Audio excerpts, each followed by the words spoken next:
बहुत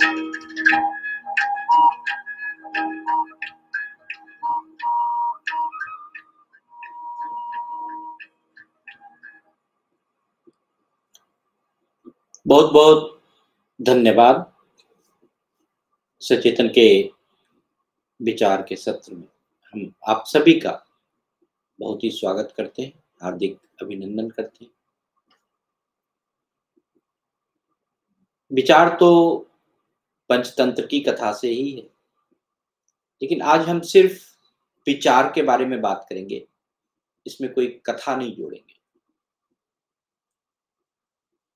और यह विचार धन की 3 गतियों के बारे में। अगर किसी के पास धन हो जाए तो वह किस प्रकार से आपके जीवन का संचालन करता है, किस प्रकार से गति देता है, उसके बारे में हम आज बातचीत करेंगे। और बहुत ही गहन बात है, और इस बात को अगर हम ध्यान से सुनते हैं तो हमारा जीवन अच्छा हो सकता है। धन की 3 गतियां होती है। पहला है दान, दूसरा है उपभोग और तीसरा है नाश।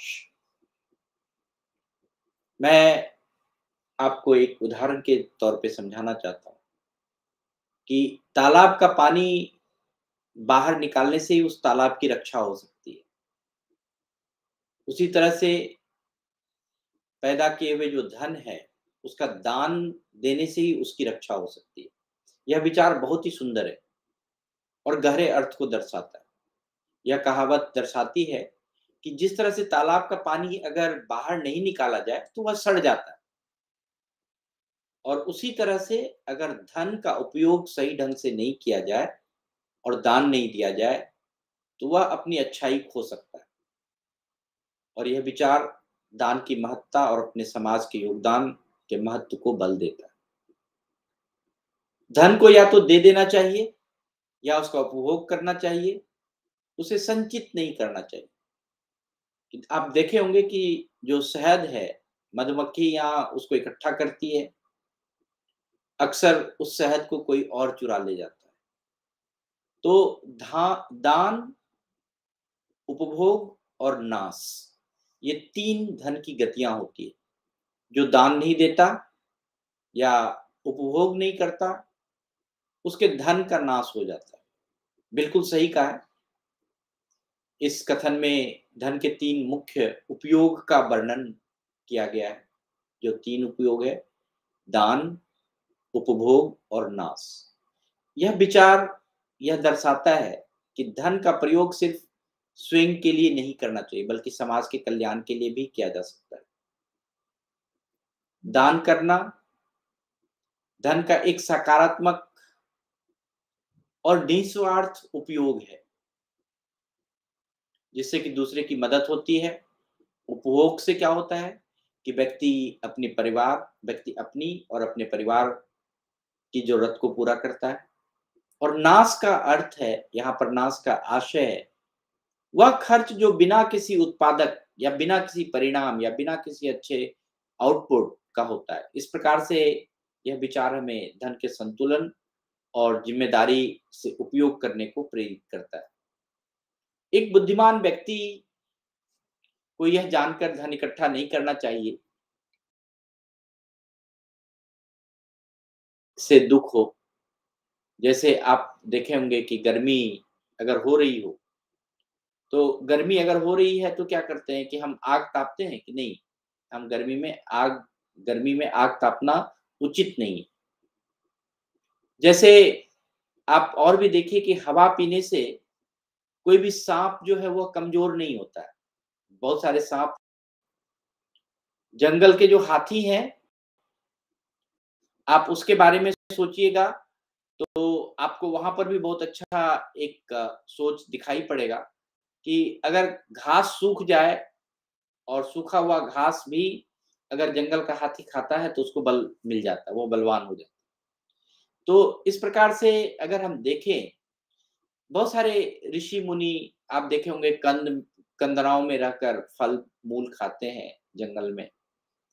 तो वह सभी संतोष से जीते, चाहे वो हवा पीकर सांप जीता हो चाहे सूखी घास खाकर हाथी जी रहा हो या किसी कंदमूल खाकर कोई ऋषि जी रहा हो, इन सब में संतोष है। तो संतोष ही मनुष्य का असली लक्ष्य होना चाहिए। जब हम संतोष रूपी अमृत पीने वाले मनुष्य को जो सुख मिलता है, वह धन के पीछे भागने वाले मनुष्य को कभी नहीं मिल सकता। तो कैसे हम संतोष करें अपने जीवन में? यह बहुत महत्वपूर्ण है। अगर हम अपने चित्त को बस में करके सभी इंद्रियों पर नियंत्रण आ जाती है, अगर आप अपने मन को बस कर लें, जब शांत महर्षिगण कहते हैं कि इच्छाओं की शांति ही आपके स्वास्थ्य का एक पहलू है। यह विचार बहुत गहराई से भरा हुआ है और योग, ध्यान, ये जो प्राचीन भारतीय प्रथा है, ये इसकी बहुत बड़ी भूमिका है। इसका अर्थ है कि जब हम अपने मन को स्थिर और नियंत्रित कर लेते हैं, तो हमारी सभी इंद्रियां कि जैसे कि देखना, सुनना, छूना, स्वाद, गंध, ये सब नियंत्रित हो जाती है। और यह विचार यह भी दर्शाता है कि मन की जो एकाग्रता है और जो नियंत्रण है, उससे ही हमारी शांति, उससे ही हमारी आंतरिक शांति, धारणा जो भी है उसकी वृद्धि होती है।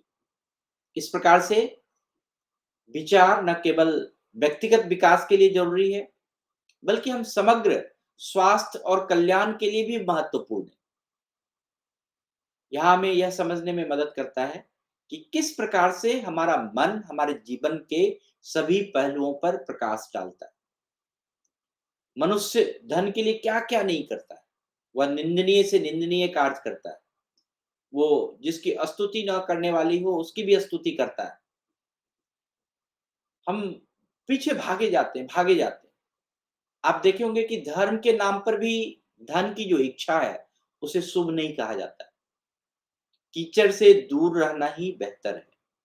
यह कथन जो है वास्तव में धन और धार्मिकता के बीच के संबंध की एक गहरी सोच को प्रस्तुत करता है। यह सुझाव देता है कि जो धार्मिक उद्देश्य के नाम पर भी धन की आकांक्षा रखना हमें उचित हो या नहीं हो, यह भी एक विषय है।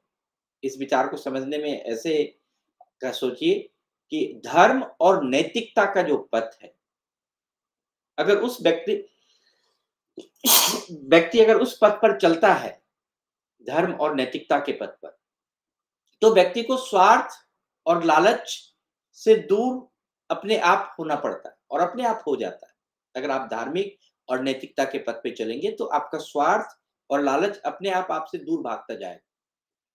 तो धर्म असली अर्थ समझने के लिए उसे जीवन में उतारने की प्रेरणा भी देता है कि आप कैसे अपने जीवन को सही रास्ते पर नैतिकता के साथ, बिना लालच के, बिना मोह के, बिना माया के कैसे आप जी सकते हैं। तो इस प्रकार के विचार जो है व्यक्ति को अधिक सार्थक और निस्वार्थ जीने के लिए और प्रेरित करेगा कि कैसे हम धर्म और लालच से दूर रहें, कैसे हम स्वार्थ और लालच से कैसे हम दूर रहें। तो हम अगर देखें कि दान से बढ़कर कोई खजाना नहीं है। आप जितना दान देंगे, आपका खजाना बढ़ेगा। लोभ से जो बड़ा है इस पृथ्वी पर, आपका कोई और भी शत्रु नहीं है। सबसे बड़ा शत्रु आपके जीवन का आपका लोभ है। और शांति से बड़ा कोई भी गहना नहीं है। अगर आप जेवर जेवरात पहनते हैं, उससे नहीं शांति मिलेगी। मानसिक शांति से सबसे बड़ा गहना है। और संतोष से बड़ा कोई अन्न नहीं है। अन्न का मतलब है अनाज नहीं, जिससे कि आपका पेट भर सके। तो यह उदाहरण जो है वास्तव में बहुत ही गहरी और सच्चे जीवन के दर्शन को दर्शाता है। यह दान की महत्ता, लोभ से दूर रहने के महत्व, शांति को सर्वोपरि मानना, संतोष को सबसे बड़ा धन समझने की सीख देता है। आपके व्यक्तिगत जीवन में, बल्कि आपके सामुदायिक जीवन में, हर जगह बहुत ही महत्वपूर्ण है।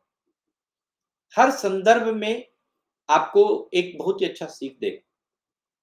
तो क्या आप अपने जीवन में उद्धरण है, उसका उपयोग किसी विशेष परियोजना के लिए करना चाहते हैं, या आप अपने जीवन की शांति के लिए करना चाहते हैं, जो भी है, हम अगर ये धन की जो गति है, अगर हम इसको समझ लें कि दान, उपभोग और नाश से ही ये धन की गति जो है होती है। क्या आपको पसंद है? क्या धन को रखकर नाश करना पसंद है? या धन का सही उपयोग उपभोग करें अपने लिए, अपने जीवन के लिए, अपने परिवार के लिए, या फिर धन का हमें दान देना चाहिए? तो हम इस प्रकार से अपने जीवन को कैसे संयमित कर सकते हैं, उसके बारे में आज का विचार था। कल या आने वाले सत्र में हम देखेंगे कि जो मन की जो कमी है, हमने तो धन के बारे में बात किया, आपके जो मन की जो कमी है, मानसिकता की जो कमी है, वो आपके दरिद्रता का कारण बनता है। आप अगर आपकी मानसिकता सही नहीं है, तो उससे आप दरिद्र हो सकते हैं, उससे आप गरीब हो सकते हैं। लेकिन धन के कारण कभी भी आप ना गरीब हो सकते हैं, ना आपकी दरिद्रता आ सकती है। धन से कोई लेना देना नहीं।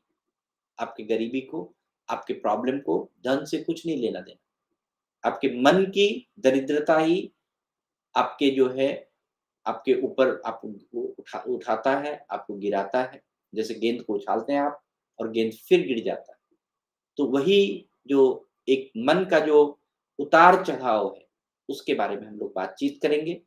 और आज के लिए इतना ही। बहुत-बहुत धन्यवाद, बहुत-बहुत आभार। और अगर आपके मन में